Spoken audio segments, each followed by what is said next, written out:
At one point, biologists were allowed to determine what biology was, and there were two, male and female.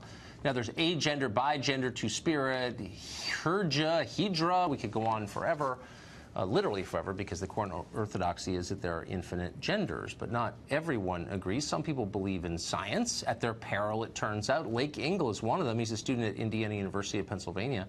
In a religion class, a class about Christianity, he stated his belief that there are two genders because, again, that's biology. And for that, he was told he had to apologize in front of the class, stand silently while they critiqued him.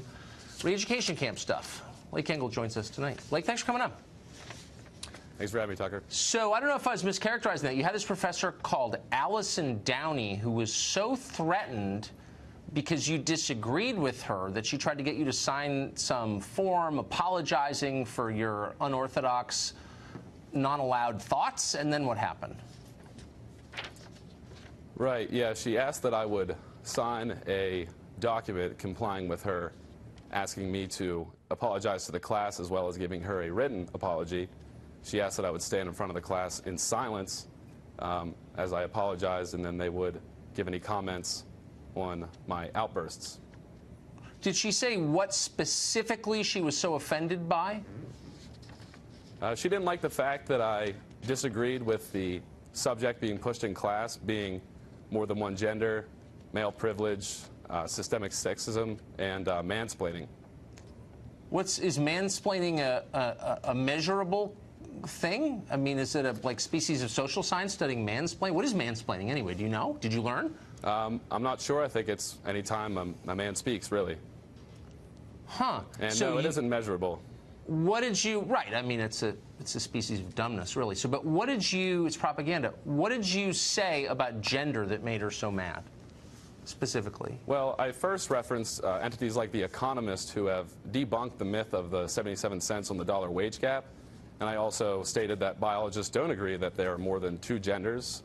They don't believe that there are 72 genders or more across the board. Most of them disagree, and she really didn't appreciate that. So by citing the longstanding view of biologists, the hard scientists, Allison Downey, who supposedly, you say she's a professor, tried to get you to stand in front of the class and take abuse. Did you do that? No, I didn't. I was supposed to, but she really didn't give me a chance. I was given 10 days to comply, but the day after she asked this of me, she decided to push it on through to the university's provost office to then hold a hearing, which would decide whether or not it could be allowed in class, period. Why do you go to this school? Or why does anybody go to this school or any other school? I mean, what are you getting out of this exactly? Well, I initially went for athletics my freshman year, but that's a long-gone dream now. I'm pretty much just stuck here. Man, I wish I could hire you. I would encourage you and anyone else who has any experience like this to drop out and join the workforce. It's not worth it. This is a joke. It's a bubble, and we're all going to realize that in 10 years. Like, you're a brave man for coming on. I appreciate it. Thank you.